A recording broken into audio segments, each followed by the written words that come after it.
Hi everyone. In this video, I want to just do some more examples with square roots and other roots and simplifying. Particularly, you're going to notice examples here that have a lot of either multiplication or division in them or fractions or something like that. There's a note here on the side of a reminder of how this will work. So basically with radicals or roots, when we multiply and when we divide, we're able to either put them together or break them back down. So for instance, if you're multiplying two of the same kind of root, you can actually rewrite it as a single root and do the multiplication underneath. And you would get the same answer as if you were to break it down to the original values there. And it's the same thing for division. So when you're dividing two roots that are the same kind of root, both square roots or both cube roots or something like that, you're able to put it together as one root with the division underneath. And being able to go back and forth between these two forms is actually really helpful. Sometimes it's easier to take the multiplication and combine it. Other times it's actually easier to go the other way. So it's good to be able to go in both directions here. So let's just look at a whole bunch of examples. Now, for the first one here, I see root 3x times root 5. The key thing here as well is that it's the same kind of root. They're both square roots, so you have the ability to put that root together or, again, to leave it apart. Now, in this case, I can't really do anything with the square root of 3x or the square root of 5. They don't simplify. I'd probably try to simplify them first and see if there's anything I can do. If not, though, I'm going to use this first rule and actually put them together. So I'm going to rewrite this as root, and then it would be 3x times 5 coming under the root together.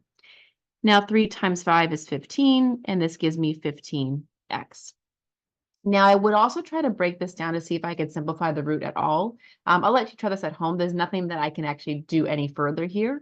So this would be my final result.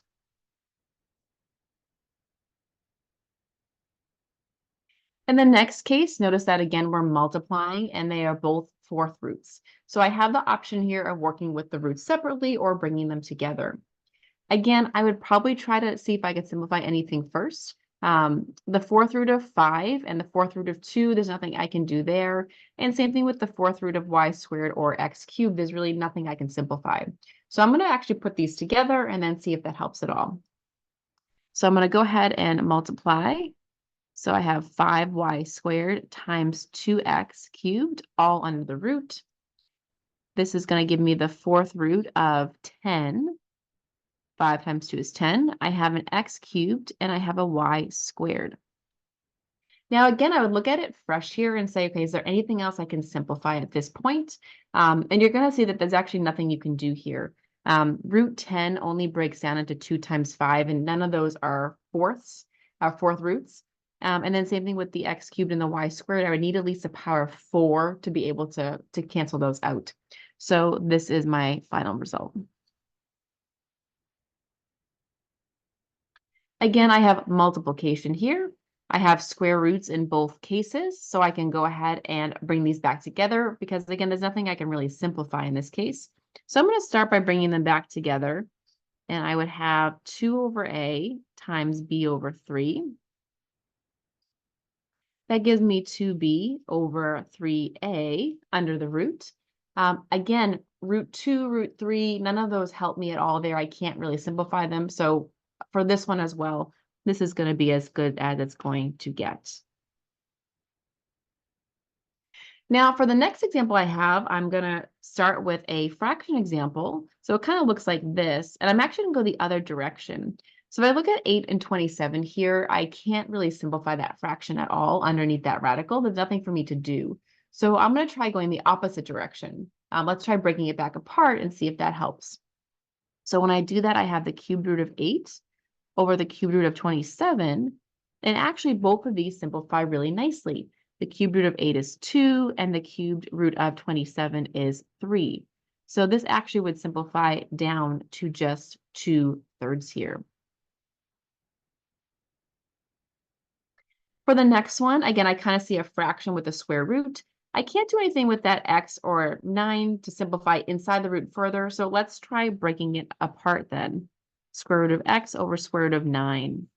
Now, square root of x, I can't do anything with, but I can with the square root of 9, that becomes 3. So I could do a little bit of simplifying here at least, and I have root x over 3.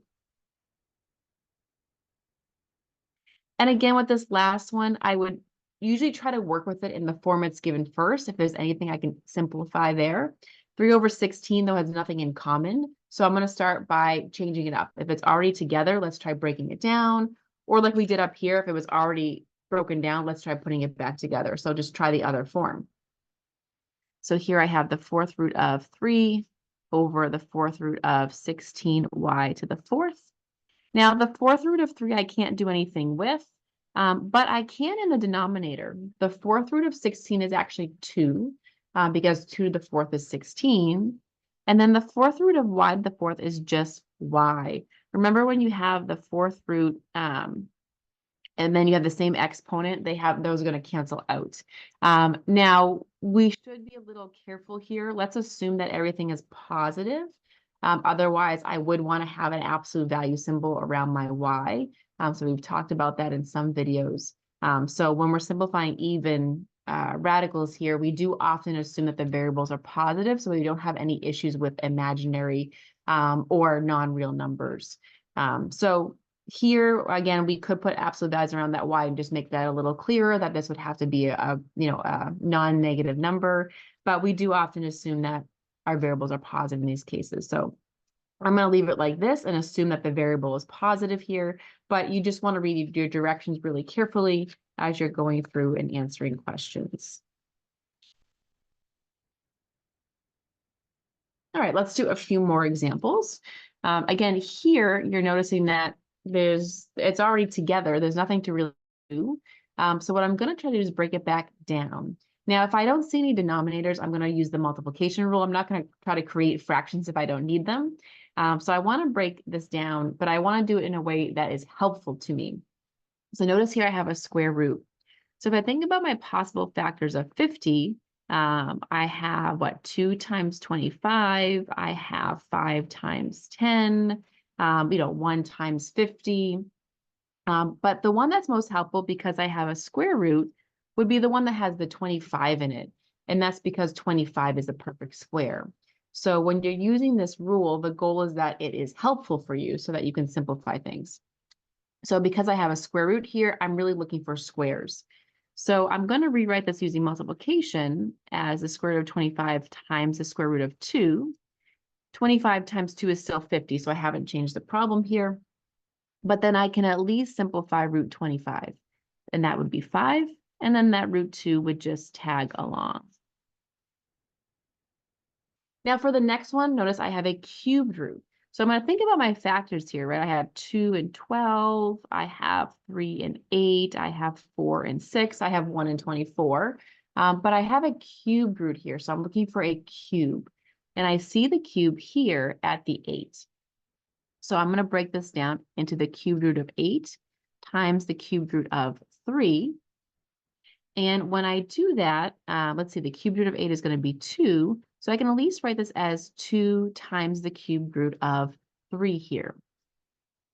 So again, I'm not simplifying it completely because these are not perfect squares or cubes, but at least I can use that multiplication idea and break this down and simplify some of it. Now for the next one, I have the square root of 26.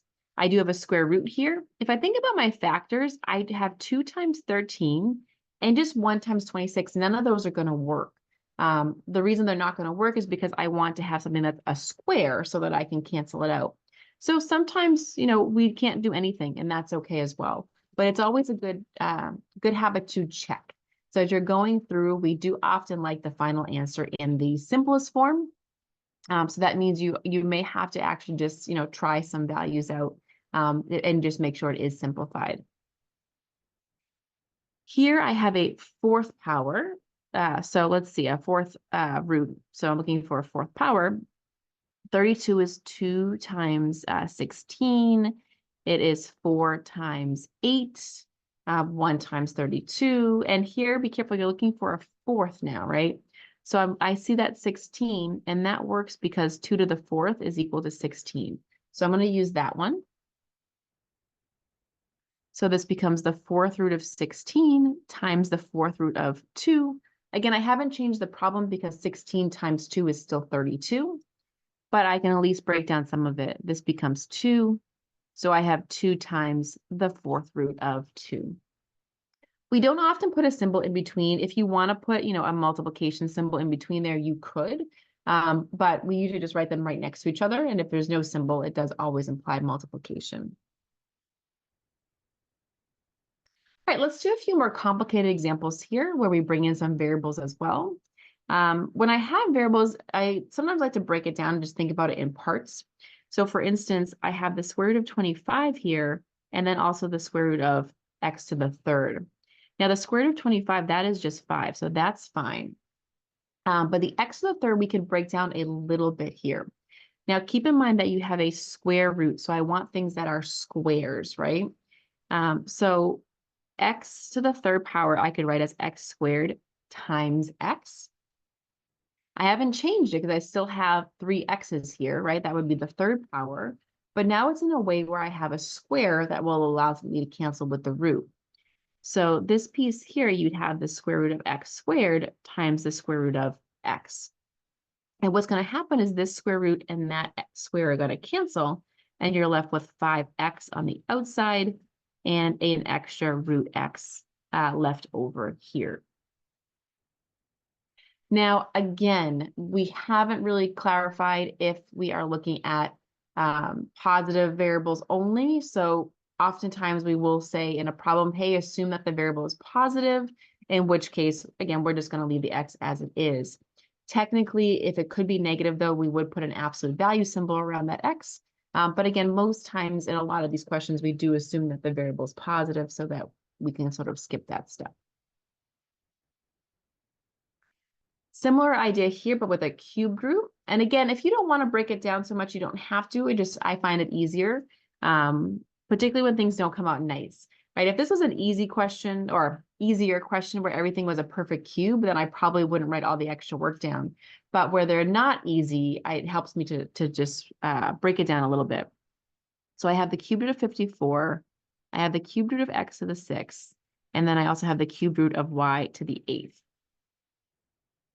Now, for that 54 here, we do have a little bit of work to do. So you want to think about your different factor pairs. And the one that works here is going to be 27 times 2.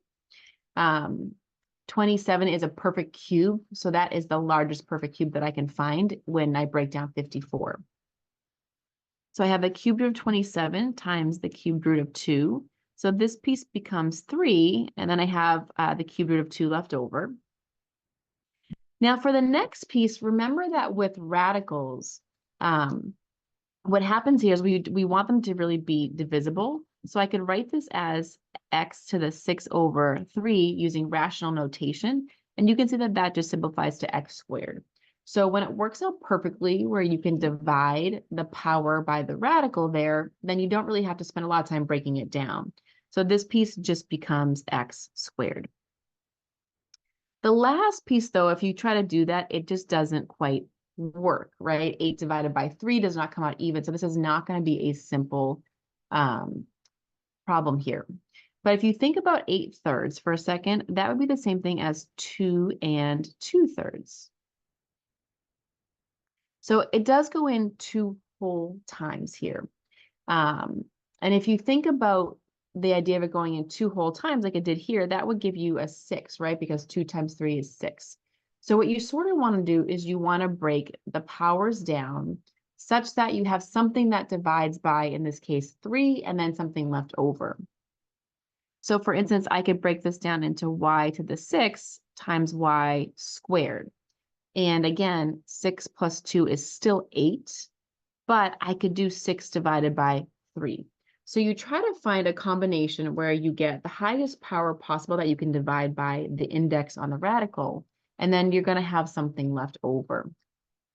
So what ends up happening is you have the cubed root of y to the 6th and the cubed root of y squared. Now this one works out nicely. 6 divided by 3 is just 2, and then the second one left over, you're going to have a leftover piece. These are definitely much more difficult. You want to take your time there, particularly with the variable pieces. It's a little bit of trial and error to see, well, what's going to divide evenly. And then at the end, you're going to put it back together again. So on the outside, I have a 3, an x squared, and a y squared. So meaning that these are not under roots or anything. So I have a 3, x squared, y squared. And then for under the radical, I have a root 3, I have a 2, and I have a y squared left. So we're just going to basically rewrite the leftover stuff. Anything that's not under the radical goes outside of it. Anything that's still under a radical goes together inside. So these do take some practice, but really it's just breaking it down piece by piece and seeing how much you can actually simplify there.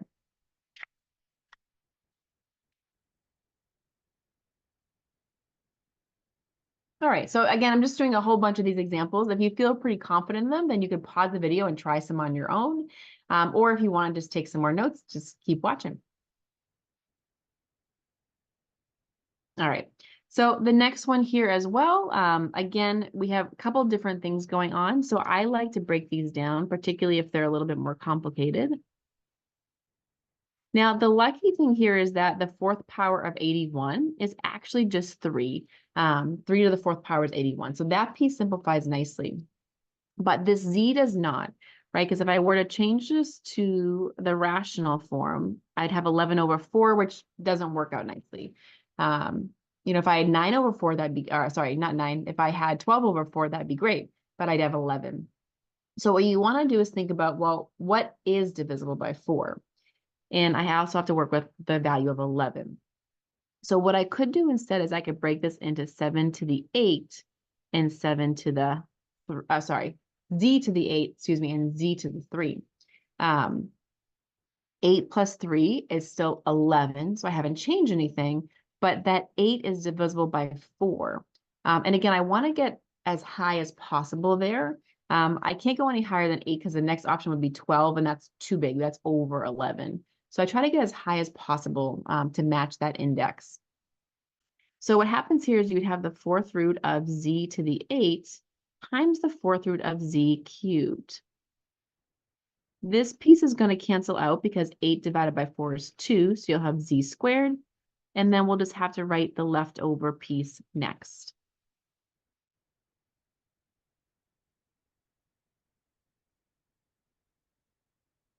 Now, I brought in some division examples as well here. And again, if there's something easy that you can simplify first, like root 20 or root 5, I would do that. These are both pretty messy, so I'm going to actually bring this back together first. So I'm going to rewrite this as 1 root with 20 over 5. And when I do that, 20 over 5 is 4, and this actually simplifies really nicely then. So again, you kind of want to look at it from both directions. Is there anything easy I could do first? Nope. Then try moving it around, either separate it out or put it back together. And in this case, putting it back together actually makes it a pretty quick problem. The next one is going to be kind of similar. So if I look at that root 50 and that root 2, again, I could ask myself, okay, can I break these down? But they're going to require some work, right? There's no perfect squares there. So what I would probably recommend is putting it back together first. Now you do want to be careful because I have this 2 hanging out in the denominator. So when I rewrite this, I do have a 2 hanging out down here. And you always need something up top. So if I have nothing, there is always a factor of 1 there. So I'm going to just write this piece here as 1/2, making sure that 2 stays in the denominator. And then I have the square root of 50x over 2. Now, 50 divided by 2, sorry guys, 50 divided by 2 is 25. So this becomes the square root of 25x. And be careful that x is under the root there. And actually, the 25 works out really nicely now, right? The square root of 25 is just 5.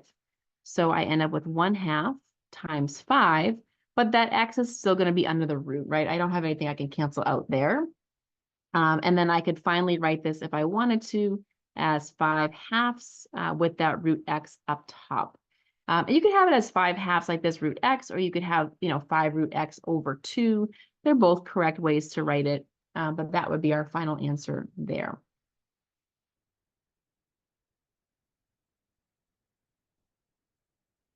All right, a couple more challenging ones here as well. So in this case, I have cube roots.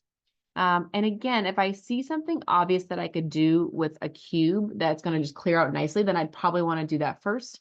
But this is all really messy. So I'm going to try to put it back together. Again, I do have this 7 hanging out. It is up top, so I'm just going to write it up top. And then I have the cubed root. And then I have 48 x to the 4th, y to the 8th over 6y squared. Now 48 divided by 6 is 8. I have an x to the 4th. And don't forget your exponent rules. For those y's, you're going to do 8 minus 2 there, right? We subtract those exponents. So that becomes y to the 6. And actually, this becomes a little bit of an easier problem now. There we go. So I have this 7 hanging around. Don't forget that. I have a cubed root of 8. So I have a cubed root of 8. I have a cubed root of x to the 4th, and I have a cubed root of y to the 6th. Now, that cubed root of 8 is really nice. It just becomes 2. Just keep in mind that you're multiplying everything here. So we're going to end up doing 7 times 2, which is 14, not like 7 plus 2. The x is a bit more complicated because 4 does not divide perfectly by 3. So I want to think about, well, I do want to divide things by 3. So I'm going to do x to the 3rd times x. That would work here. 3 plus 1 is still 4, but I have a way that I can work with that cube there. So this piece becomes the cubed root of x to the 3rd times the cubed root of x. And then this one works out really nicely, right? I would have 6 over 3 here in rational form, which is just y squared. So let's clean this up. 7 times 2 is 14. Here, these are going to cancel out. I have just an x. And again, I'm going to assume that my variables are positive in this case. So I'm just going to go ahead and write it as x.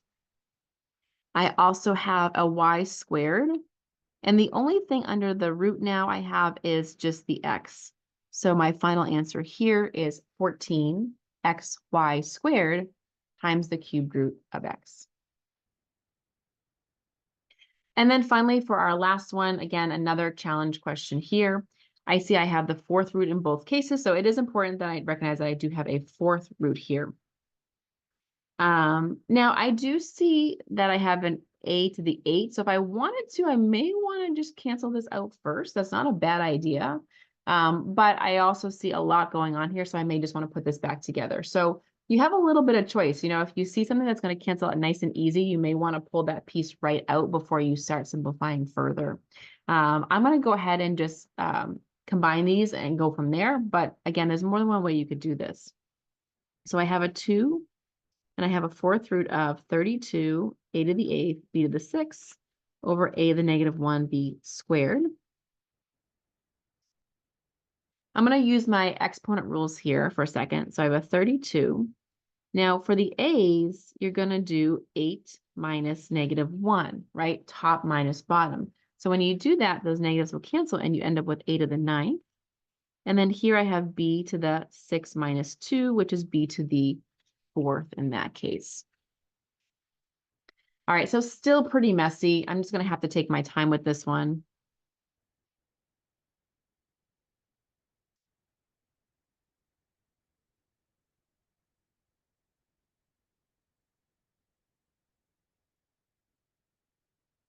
Okay, so for the 32, I can recognize that 32 is 16 times 2, and 16 is a 4th root. 2 to the 4th power is 16. So I have this 2 hanging out up front. I have the 4th root of 16 times the 4th root of 2. I also see that that 9 is not going to help me, but I could break this down into a to the 9th times a. That will still give me 9 altogether, but then that 8 is going to divide by 4 very nicely. So it's a little bit of trial and error there to figure out the combination.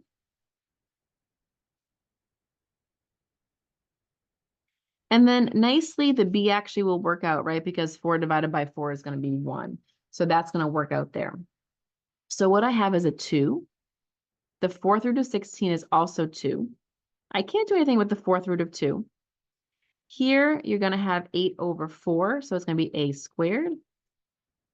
I have an extra fourth root of a. And then here you're doing 4 over 4, which is 1. So b to the first power, which is just b. Now, rewriting this, anything that's not under the root is going to go together. So 2 times 2 is 4. I have an a squared and I have a b. And then under the root, I still have a 2 and an a left.